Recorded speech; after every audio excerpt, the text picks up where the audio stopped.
Finch, and today we're going to be talking about magical invocation. Very excited about this one.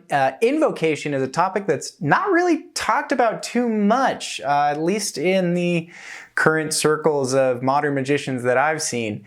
A lot of interest is put into evocation, which is usually related and associated with demon summoning and Ouija boards and spirit mediums and all of that stuff. But today I'm talking about invocation, not evocation. Invocation can be a really powerful tool to not only destroy bad habits, but to also start building good habits.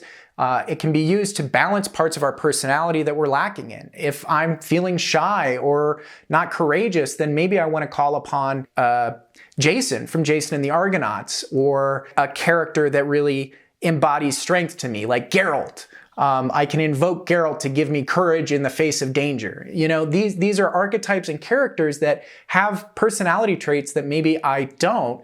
And so it's a great opportunity for me to not only practice self-reflection to see what parts of my personality are lacking, but also an opportunity to invite maybe a new experience of my own life or my own personality. I don't have to be shy. I tell myself I'm shy, I'm shy, I'm shy, and that's how I'll be. It becomes part of my personality. So to be able to properly invoke, we do need to have a willingness to let go of parts of our personality, at least for a moment, right? At least for that second during the invocation, I need to realize that I will still be here, I'll still be Finch, even if I'm not shy. Even if for a second I have the bravery of Geralt or the strength of Hercules. We can use invocation to bolster parts of our personality that are maybe lacking. If I'm having trouble concentrating in school, I can invoke Hermes or Mercury, the god of intellect and communication, to help me focus and get good grades. David Shoemaker, in his book Living Thelema, talks about the idea that the Kabbalah and the Kabbalistic correspondences can actually be mapped onto the depth psychology of Jung and Freud. And when we look at our personality that way, as being an amalgamation of the intuition and the subconscious, the intellect and the logical mind, the emotional and creative mind, and also our lesser desires, our need for food, for survival, we can map these elements of our personality onto the lower sephira of the tree of life. So our baser instincts, our need for reproduction and for food, is mapped to Malkuth.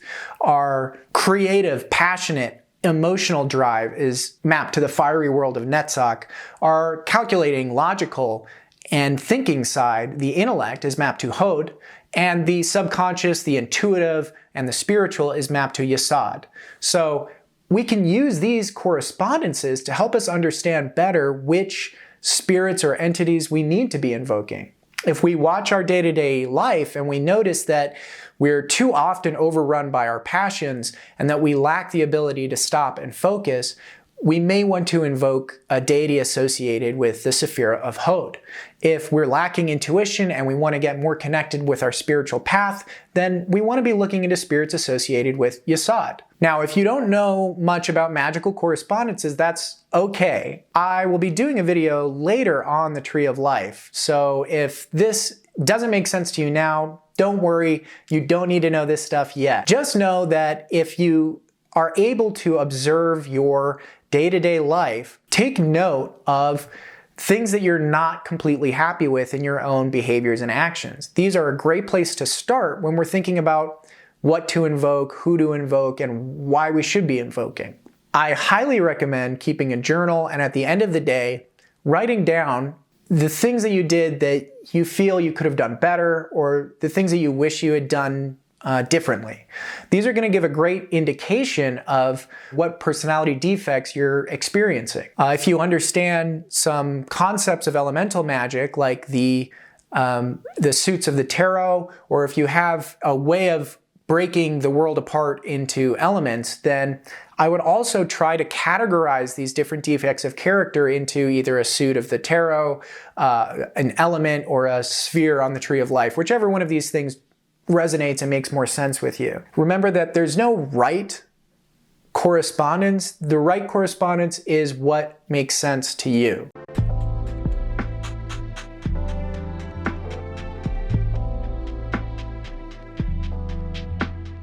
Invocation comes from the Latin root invocare, which means to call upon, which is different than evocation, which comes from evocare, which means to call forth. Invocation is the magical act of calling upon a deity or archetype to enact change in our reality, whereas evocation is really the magical art of summoning or calling forth or making appear some other spirit or entity. Evocation is often what people think of when talking about demon summoning or the Goetia, or even Ouija boards can be a type of evocation. We're evoking a spirit to come enact change in our reality. There's a subtle difference in invocation to evocation, because invocation, while we are asking something outside of ourselves to enact change, we're not causing it to appear outside of us. We're allowing that change to happen through us as we work in our day-to-day lives. Peter Carroll, in his book Liber Null, says that the ultimate peak of invocation is to fully allow the magician to be destroyed and replaced with the god. This is really intense, but it is something that's done quite often, and we see it all the time when we talk about acting. And some of the best actors around the world, they're doing a type of invocation. When we talk about method acting, what we're often seeing, whether they know that they're doing it or not, we're watching an actor allow their personhood to be replaced with that of the character. So if you ever heard someone say, wow, it was like they were a different person when they were on camera or on stage, that's because they were. In some sense, they were invoking the archetype or the character. So invocation doesn't necessarily have to be of a deity. It just has to be of something that you can gain power, insight, or growth through. So don't be hemmed in when you're thinking of invocation to be thinking that it needs to be a specific type of deity or it won't work. It's really whatever is powerful to you. It can be a Greek god, or it can be a classic archetype, or it can even be an anime character. Whatever resonates with you, that's the most important thing in this act. So an interesting difference when we're talking about the magical act of invocation versus evocation is that invocation typically places the magician in a place of supplication to a higher being.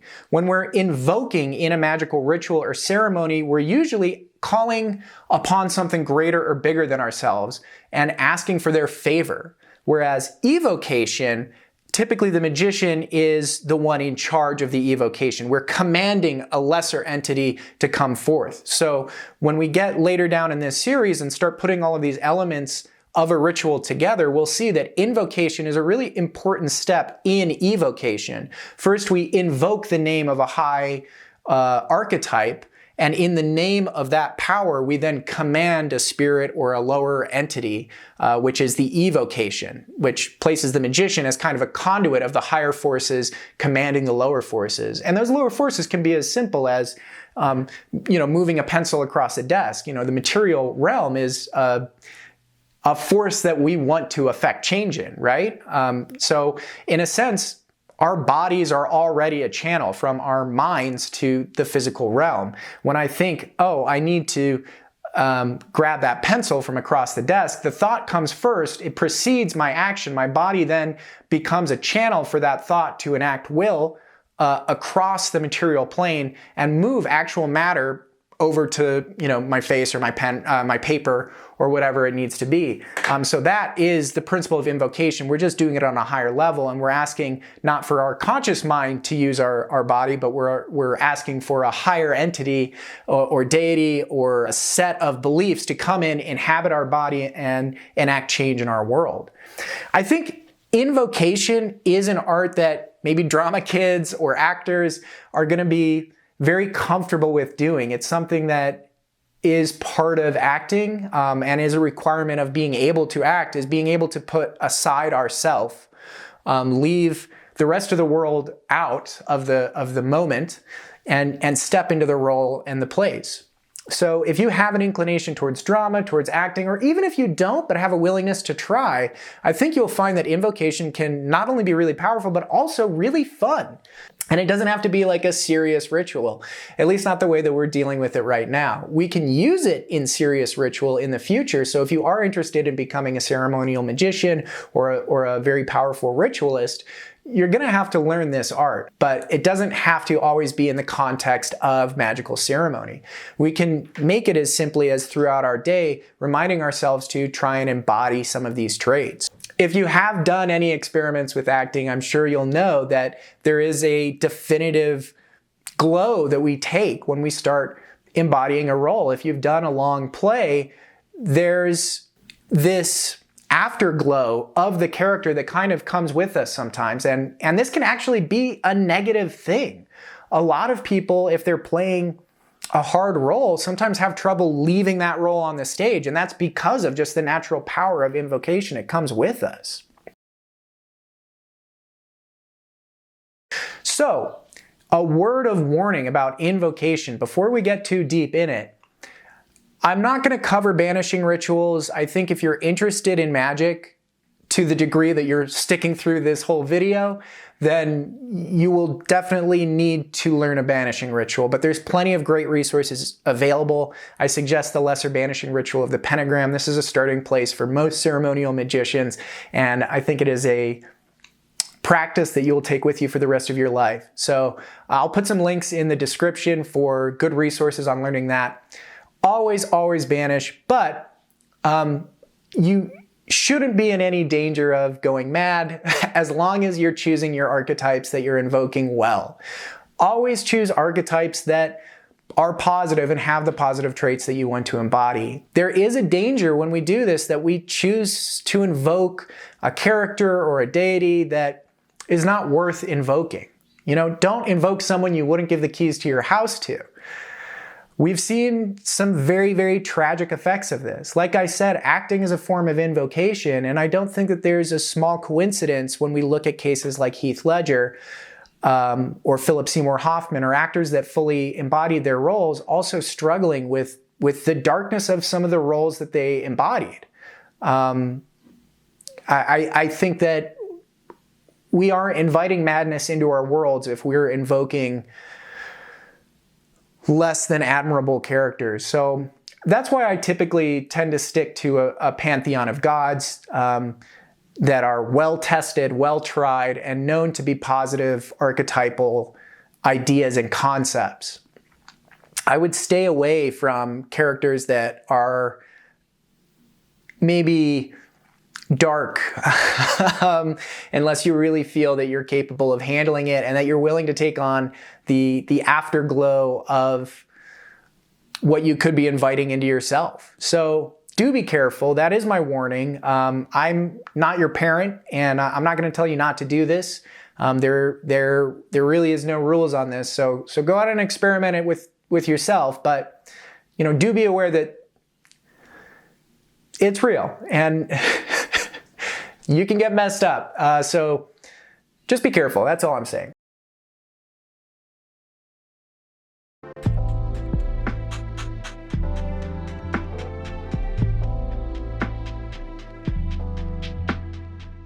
To perform a proper magical invocation, there are 5 basic steps. First, decide on a goal. This goal will inform you of which deity or archetype to invoke. Next, you must do some research to discover related symbology. You can use books of magical correspondences, or simply devise your own symbology based on your knowledge of the deity. You will use this symbology in writing the prayer, but also in constructing a ritual space or action. Writing the invocation can be simple, but it should include both a calling of the deity by name and also a clear statement of your goal, known as the magical oath. You can optionally end with a section that is spoken in the voice of the deity. Finally, it is time to recite your invocation in a ritual space. Creating a space with related symbology will help you feel more connected to your chosen deity. Some may choose to perform a more complex ceremony, and some may choose to leave an offering. Some may prefer simply reciting the invocation in a natural environment. It is up to you and your own ingenium to decide on what will work best for you. While reciting the invocation, I like to imagine the image of the deity I am invoking as if projected over me and speaking with me. Invocation can really be as simple as saying a prayer, asking for help, or walking like the archetype or the character you want to be more like. These are all forms of invocation. But today I'm going to go over a couple steps you can take if you want to do a more in-depth and practiced ceremony or ritual. The first thing you should do when forming any ritual is first decide what is the thing that you want to accomplish. Like I suggested, keeping a journal and tracking your habits and your personality traits will help you decide where you could maybe use a little help. Once you've chosen what you're trying to accomplish with your invocation, then it's time to choose an archetype or a deity to invoke. In my case, I wanted to invoke Apollo because I struggle with confidence and I wanted to feel more confident and be well-spoken. Apollo is a god of victory and of compassion. He's a god that sometimes is associated with the sun, and I wanted to be seen and comfortable being seen. So a good place to start if you're choosing a mythological deity is with their actual myths. You can just Google myths of the character or archetype that you're planning on invoking and learn about them. In my case, I found that Apollo is associated with the lyre. Apollo was a lover of the muses. He was the son of Zeus and of Leto. Later, when the Romans co-opted him, they associated him with Helios, the god of the sun, and the charioteer. So I'm already starting to build some correspondences. I also really recommend using a book of magical tables or magical correspondences. I, for the sake of this ritual, was working with 777, which is Aleister Crowley's Kabbalistic correspondences, but I highly recommend Stephen Skinner's The Magician's Tables, or simply Googling magical correspondences. Once you've got some idea about the history and the exploits of this character, then it's time to write a little invocation. Now, if you don't like writing, it's okay. You don't have to go overboard with this.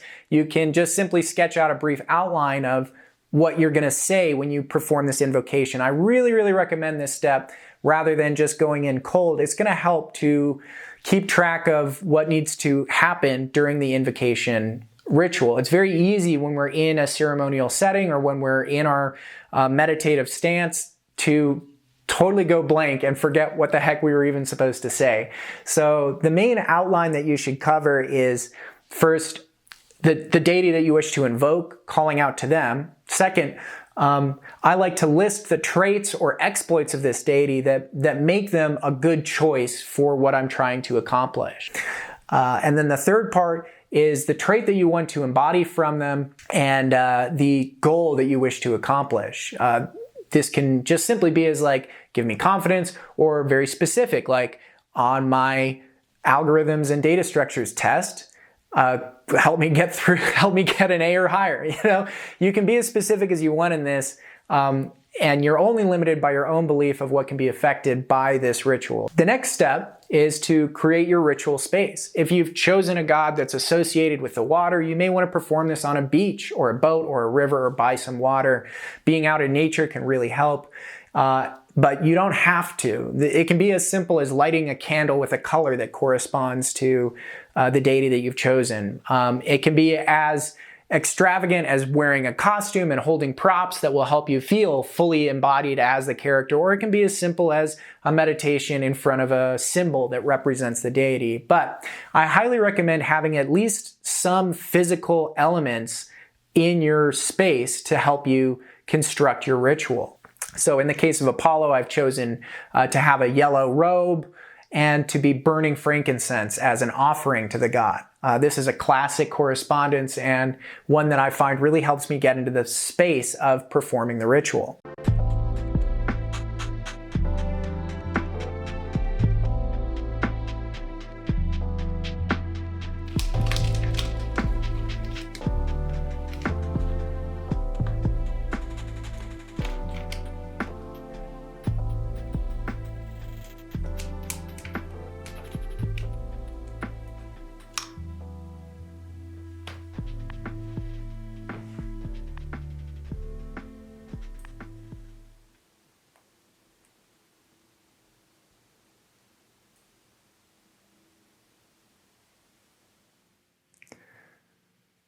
O great Apollo, be with me now, God of victory and of music, Lord of the bow and of the lyre. Thee I invoke, whose great compassion can cure all plagues and whose silver arrow can fell all foes. Thee I invoke, averter of evil, protector of strangers. Thee I invoke, whose beauty and brightness illuminates the land. Thee I invoke, divine healer, far shooter, supreme and terrible God of truth and of light. Be with me now. Grant me the brightness and clarity of your blessing. Grant unto me your confidence, so that I may teach and guide any who seek the path. Grant unto me your shining brightness. Thee I invoke.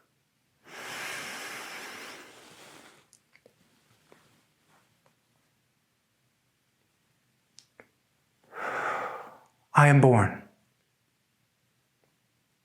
Golden son of Zeus and Leto, brother of Artemis, Lord of the island Delos, Lord of the oracles of Delphi, I am born. I, who defeated the king of the giants Porphyrion, command all obstacles to stand down, for the way is always clear for those who seek. I, whose great compassion freed Prometheus from his bondage, grant unto you succor and safety that you should need. I, whose beauty made the muses my lovers, grant unto you unending and supreme joy and pleasure. May all who behold me be granted safe travels as they journey the path and shine with inspiration and brightness, and may they walk in sunlight wherever they may.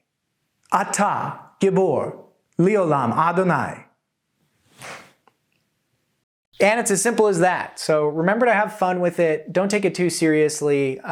Invocation's a great art, and you're doing it all the time. If you're playing Dungeons and Dragons, if you're acting, these are all forms of invocation. So find the ways that you're invoking in your everyday life and try and be deliberate with how you do it. Choose the right things to invoke, and you will start creating fundamental change in yourself and in your life. So I hope you got something of value out of this experience, out of watching this video. I highly recommend you try an invocation right after this. Let me know how it goes. It doesn't have to be complicated. You could even get it done tonight. So give it a try.